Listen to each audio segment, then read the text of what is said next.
이 테나가 이번 시즌 맨유의 최고의 영입이다라는 것을 오늘 경기도 또 보여줬는데 중원 라인에 카세미로와 에릭센이 둘 다 없는 경기였어요. 특히나 이 에릭센이 없다는 게 최근 들어서 맨유에게 가장 어려움이 되고 있는데 에릭센과 카세미로가 없으니까 프레드와 자비처가 나왔죠. 이 프레드와 자비처가 아무래도 에릭센의 역할을 완벽하게 수행할 수는 없거든요. 중원 라인에서 좀 어려움이 많았습니다. 그러다 보니까 오늘 레스터 시티가 가지고 나온 전략은 어떤 거냐? 라인을 약간 올리면서 전방에서 맨유를 압박을 했죠. 그런데 압박할 때 이 압박의 라인이 기본적으로 높지만 완전히 전방에서 압박을 하지 않습니다. 달로, 린델로프, 리산드로 마르티네스 이렇게 수비 라인을 압박하는 게 아니라 라인은 올리되 전방 압박은 어느 정도는 자제하면서 약간 위쪽에서 수비 라인을 만들어요. 명확하게 알고 있는 거죠. 맨유는 프레드나 자비처, 에릭센이 없다 보니까 중원을 거쳐나가는 플레이가 좋지 않아요. 그렇기 때문에 중원에서 좁은 공간을 만들면서 프레드와 자비처가 볼을 받을 때 순간적으로 압박을 해서 볼을 빼앗겠다 라는 거였거든요. 그러니까 오늘 경기는 중원 라인에서 이 좁은 공간 라인에서 볼을 빼앗아 오겠다는 컨셉이 명확했던 경기였어요. 레스터시티의 수비 라인 보세요. 레스터시티가 수비 라인을 분명히 높게 끌어올리고 있습니다. 그리고 공격 라인도 수비수들을 향해 달려가는 게 아니라 자리를 지키면서 중원에서 좁은 간격을 만들고 있죠. 그리고 맨유가 이 중앙으로 패스를 넣어줬을 때 순간적으로 이 안에서 압박을 하겠다 라는 거였거든요. 이 장면도 보시면 프레드가 중원에서 볼을 받아서 전개하는 능력이 되게 떨어지잖아요. 그러니까 이 장면도 프레드 쪽으로 패스가 들어갔을 때 순간적으로 레스터시티가 압박을 시작합니다. 그리고 여기서 프레드가 압박을 받을 때 패스 미스가 나오죠. 그러면서 여기서 이제 볼을 끊어내면 곧바로 레스터시티의 아주 좋은 찬스가 만들어지는 거거든요. 그래서 오늘 경기는 기본적으로 이 레스터시티가 초반에 가지고 나왔던 전략 자체는 꽤나 괜찮았어요. 그런데 중원에서 공격 지역으로 패스를 보내주는 선수가 없다는 문제점을 테날 감독이 어떻게 극복하고 있느냐, 크게 두 가지가 있습니다. 첫 번째는 어차피 프레드는 후방에서 볼 전개가 안 되니까 높게 올려서 쓰고요. 그리고 앞쪽에 최근 들어서 레시포드와 베오르스트 투톱을 쓰고 있죠. 그래서 이게 어떤 게 있냐면 순간적으로 볼을 전개할 때 베오르스트 쪽으로 한 번의 패스를 보내줘요. 그러면서 베오르스트가 약간 내려와서 볼을 받아주고 이때 레시포드, 프레드 혹은 이제 브로판데스 주변에 있는 선수들한테 볼을 떨어뜨려주면서 맨유가 공격을 전개하게 됩니다. 그래서 이제 베오르스트가 최전방에 나오는 거고 베오르스트가 레시포드보다 조금 더 내려와서 플레이를 하게 되는 거죠. 그리고 여기에 더해서 프레드가 올라가니까 루크쇼가 안쪽으로 들어오거나 아니면 달로가 안쪽으로 들어오면서 자연스럽게 3백을 만들고 이때 프레드가 올라간 자리를 뒤에서 메워주는 형태가 되죠. 그러니까 오늘 경기도 이렇게 보시면 테날 감독이 에릭센이 없는 빈자리를 볼을 중원에서 거쳐서 나가는 플레이가 안 나오니까 조금 더 단순하게 가지만 단순하게 갔을 때 그냥 앞쪽으로 볼을 걷어내는 게 아니라 베오르스트의 머리를 활용하되 그 주변에 떨어뜨려주는 볼을 가져올 수 있는 확실한 자원들을 배치하고 그리고 프레드를 올리면서 세컨볼 싸움을 거니까 프레드를 뒤에서 도와줄 수 있는 달로나 루크쇼나 이런 선수들이 미드필더 라인으로 들어가면서 프레드의 전진을 도와주는 거죠. 그러니까 이런 장면들을 보면 맨유가 테날 감독이 지금 에릭센의 빈자리를 참 잘 메워주고 있다 라는 것을 이제 알 수가 있거든요. 맨유가 후방에서 볼 전개가 안 되니까 레스터시티가 전방에서 압박을 강하게 걸고 있거든요. 강하게 걸 때 그냥 단순하게 볼을 걷어냅니다. 근데 걷어냈을 때 앞쪽에서 베오르스트가 내려와 주면서 약간 내려와 주면서 이 롱패스를 받아주죠. 그리고 머리로 떨어뜨려 주면서 볼을 전개하게 됩니다. 이게 단순해 보이지만 어쨌든 이 베오르스트를 활용한 이 공격 전개가 기본적으로 이 맨유가 에릭센의 빈자리를 잘 극복을 하고 있는 포인트 중에 하나거든요. 베오르스트를 내려 썼을 때 가장 중요한 포인트는 베오르스트와 레시포드를 투톱으로 쓴다는 거죠. 그리고 여기에 더해서 브루노 페르난데스를 오른쪽에 쓴다는 게 포인트입니다. 이게 어떤 포인트가 있냐면요. 기본적으로 베오르스트가 롱패스가 넘어올 때 약간 내려와서 볼을 받아주잖아요. 그런데 이렇게 받아주면 레시포드가 조금 더 높은 지역에서 뛰어갑니다. 가장 높은 지역에서 레시포드를 활용하면서 베오르스트를 내려가게 만들고, 여기서 베오르스트에게 롱패스, 베오르스트가 떨어뜨려주는 볼을 레시포드가 달려나가면서 가져간다 라는 컨셉을 분명하게 가져 나온 거거든요. 그리고 동시에 이 브루 페르난데스를 오른쪽에 썼어요. 이것도 왜 중요하냐면 오늘 경기에서 뭐 에릭센도 못 나오고 카세미르도 못 나오지만 또 못 나오는 선수가 있었습니다. 오른쪽에 안토니가 못 나오고 있죠. 안토니가 없어서 이 오른쪽에서 뛸 선수가 없었어요. 그래서 테나야 감독이 맨체스터 더비 때도 보여줬던 방법인데 브루노 페르난데스를 아예 오른쪽으로 뺍니다. 이렇게 되면 어떤 장면이 나오냐? 레시포드가 최전방에서 뛰어 들어갈 때 브루노 페르난데스가 오른쪽 측면에서 볼을 받으면요, 브루노 페르난데스가 뛰어 들어가는 레시포드의 움직임을 아주 좋은 시야에서 바라볼 수가 있습니다. 측면 지역에서 브루노 페르난데스를 두는 이유거든요. 경기장을 매우 넓은 각도로 볼 수가 있죠.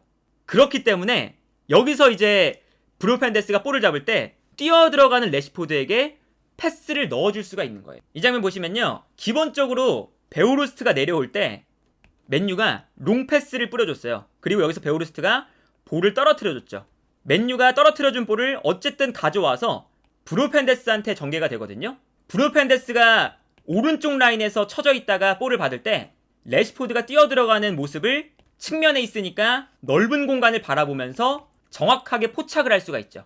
이걸 다른 각도에서 보면 브루노 페르난데스가 측면에서 볼을 잡을 때 레시포드가 뛰어들어가고, 이 뛰어들어가는 모습을 넓은 공간을 바라보면서 뛰어들어가는 레시포드에게 패스를 보내주죠. 그리고 이 예술적인 패스가 들어가면서 레시포드가 완벽하게 수비 라인을 무너뜨렸고, 여기서 이제 득점이 나왔죠. 오늘 경기 맨유의 이 컨셉, 브루노 페르난데스를 오른쪽 측면에 배치하고 그리고 베오르스트와 레시포드를 투톱으로 배치한 이 테나야 감독이 오늘 경기 준비했던 전략이 완벽하게 발휘됐던 득점 장면이었던 거예요.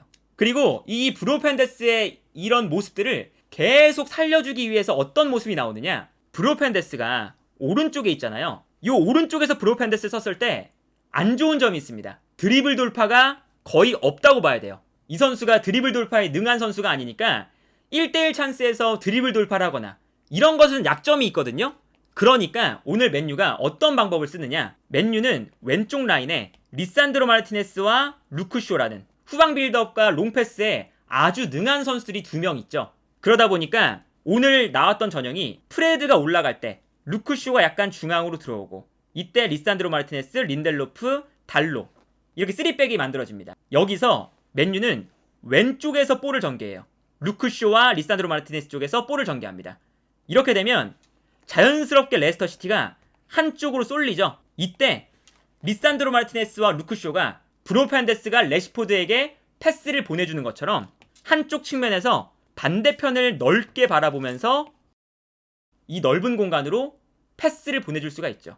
그래서 리산드로 마르티네스나 루크쇼가 볼을 잡아서 넓게 위치하고 있는 브루노 페르난데스에게 패스를 건네주고, 여기서 브루노 페르난데스가 볼을 잡으면 또다시 레스터 시티의 수비수들이 한쪽으로 쏠릴 때, 이때 브루노 페르난데스가 이번엔 반대편을 바라보면서 뛰어들어가는 레시포드를 보고 패스가 들어갈 수가 있죠. 오늘 계속 이런 장면 나왔어요. 왼쪽 라인에서 일단 맨유가 볼을 전개합니다. 그러면 자연스럽게 이 레스터 시티의 선수들이 쏠리죠? 한쪽으로 쏠려요. 그러면 이때 뛰어들어가는 브루노 페르난데스를 향해서 루크쇼나 리산드로 마르티네스가 자신의 좋은 왼발 킥력을 활용해서 방향 전환을 해줍니다. 그리고 방향 전환을 했을 때 반대편에서 브루노 페르난데스가 볼을 잡은 다음에 또다시 반대편을 바라보면서 뛰어들어가는 공격수에게 좋은 패스를 넣어주죠. 이런 장면이 오늘 계속 반복됐거든요. 뭐 이것도 마찬가지죠. 이 장면은 자비처가 왼쪽에서 볼을 잡을 때, 이 장면도 한쪽으로 순간적으로 레스터 시티가 쏠리죠. 쏠리면 자비처가 반대편으로 패스를 보내주고요. 반대편으로 보내줬을 때 넓은 공간에서 브루노 페르난데스가 볼을 잡고 뛰어들어가는 공격수에게 좋은 패스를 넣어준다. 이게 계속 반복됐거든요. 그러니까 이게 브루노 페르난데스가 오른쪽에 뛰었을 때 아까 뭐 레시포드에게 어시스트를 했던 그런 장면들을 보면 장점이 있지만 드리블 돌파 능력이 뛰어나지 않고, 분명히 측면 공격 자원으로 쓰기에는 단점들이 커요. 측면 공격수로 쓰기에는 약간 애매한 선수를 측면 공격수 자리에서 쓰기 위해서 한쪽으로 쏠리게 만들고 브루노 페르난데스에게 공간을 만들어주고, 브루노 페르난데스에게 공간을 만들어줬을 때 넓은 공간에서 안쪽으로 뛰어들어가는 레시포드에게 패스를 넣어준다. 전술적인 측면을 통해서 브루노 페르난데스의 단점을 가려주고, 단점을 가려주는 과정을 통해서 브루노 페르난데스가 오른쪽 측면 공격수로 잘 뛸 수가 있는 겁니다. 마지막으로 산초를 또 살려 쓰는 것까지 나왔어요. 애초에 이 레시포드가 최전방에서 뛰는 게 레시포드의 베스트 포지션이 아니에요. 레시포드는 왼쪽 공간에서 뛰는 게 베스트죠. 그런데 약간 이 맨유의 딜레마가 있었어요. 레시포드가 왼쪽, 산초가 오른쪽, 브루노 페르난데스가 중앙. 이렇게 뛰면 산초가 오른쪽에서 잘 못하고, 그렇다고 레시포드를 오른쪽에 배치하면 레시포드가 폼이 좋은데 굳이 오른쪽에서 뛸 이유가 없잖아요. 그래서 레시포드가 이 오른쪽에서 뛴다는 게 너무 아깝고, 그러다 보니까 오늘 경기는 후반전에 브루노 페르난데스를 오른쪽, 그리고 산초를 중앙, 그리고 레시포드가 가장 잘하는 왼쪽에 배치를 했죠. 그래서 레시포드가 왼쪽에서 또 잘 뛰기 시작했거든요. 근데 여기서 산초가 중앙으로 나오면서 좋았던 건 프레드와 자비처, 이 두 선수가 연결고리 역할을 못했잖아요. 그런데 여기서 산초가 내려와서 볼을 풀어주는 역할을 합니다. 그래서 산초가 내려와서 오늘 볼을 받아준 다음에 산초를 통해서 전방으로 볼이 전개되는 장면들이 꽤나 많이 나왔어요. 그래서 산초가 오늘 경기 측면에서 뛸 때보다 훨씬 더 괜찮았거든요. 그래서 오늘 경기 장면을 보면 산초가 공격형 미드필더로 나왔을 때 약간 내려와서 후방 빌드업을 도와주는 모습을 볼 수가 있었고요. 산초가 후방에서 내려와서 볼을 받아주니까 수비 라인에서 볼을 받아서 공격 지역으로 패스를 전개하는 역할을 산초가 내려와서 수행해주는 모습을 볼 수가 있었습니다. 그래서 오늘 경기 산초가 공격형 미드필더 자리에서 그래도 꽤나 나쁘지 않은 활약을 펼쳤다는 것이 맨유에게 매우 의미가 있었던 포인트 중 하나였고요. 그리고 이러한 포인트들이 모두 합쳐서 나왔던 장면이 맨유의 두 번째 득점 장면이었습니다. 프레드가 올라가면서 공격 지역으로 뛰어들어가고 있고, 반면에 프레드가 올라가니까 리산드로 마르티네스가 올라와서 프레드 대신 중원에서 패스를 뿌려주고 있죠. 이게 오늘 테나그 감독이 계속해서 사용했던 포인트였고, 여기서 리산드로 마르티네스가 뛰어들어가는 프레드에게 패스를 전달해줍니다. 그리고 앞쪽에서 프레드가 리산드로 마르티네스의 패스를 받는 상황인데, 여기서 프레드가 볼을 잡았을 때 왼쪽에서 뛰어들어가는 레시포드에게 패스를 전달해주고 있죠. 그리고 이 프레드의 패스가 정확하게 들어가면서 레시포드가 레스터시티의 수비 뒷공간을 완벽하게 무너뜨리는 장면인데요. 이 장면도 프레드를 전진 배치시킨 것이 성공했던 장면이었고, 여기에 더해서 산초를 공격형 미드필더로 기용하면서 레시포드가 가장 잘 뛸 수 있는 왼쪽 측면에 배치시킬 수 있다는 것이 명확하게 드러난 장면이었습니다. 그래서 이 패스가 들어가면서 레시포드가 완벽하게 수비를 무너뜨린 다음에 득점을 만들어냈죠. 산초의 득점도 어떤 장면이었냐? 레시포드가 중앙으로 볼을 몰고 들어오고 있죠?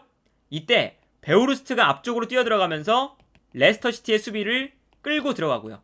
여기서 산초가 중앙에서 플레이하다가 안쪽으로 들어오면서 레시포드가 뛰어들어가는 산초에게 좋은 패스를 넣어줍니다. 이것도 레시포드가 왼쪽에서 뛰었기 때문에 나오는 장면이고요. 중앙에서 산초가 레시포드의 패스를 받았을 때 산초의 가장 큰 장점, 연계 플레이를 굉장히 잘하는 선수죠. 그러다 보니까 바로 볼을 받자마자 브루노 페르난데스에게 패스를 연결합니다. 그리고 오늘 경기 브루노 페르난데스가 측면에서 뛸 때 측면에서 중앙을 바라보면서 아주 좋은 패스를 넣어줄 수가 있고, 이때 산초가 패스를 주고 뛰어들어가는 플레이가 매우 좋으니까 뛰어들어가면서 브루노 페르난데스의 패스를 받아서 득점으로 연결시키는 장면을 볼 수가 있었습니다. 그러니까 이런 장면들을 보면 맨유가 단 한 장면도 계획되지 않은 장면들이 없었다. 그리고 그것은 그만큼 테나그 감독이 이 맨유라는 팀을 준비가 잘 된 팀으로 만들고 있다는 것을 의미하지 않나 싶습니다. 맨유의 이번 시즌 가장 최고의 영입은 카세미로, 안토니, 리산드로 마르티네스, 물론 영입된 선수들도 좋지만 테나그 감독이 이번 시즌 맨유의 가장 뛰어난 영입이 아닐까 라는 생각이 드네요.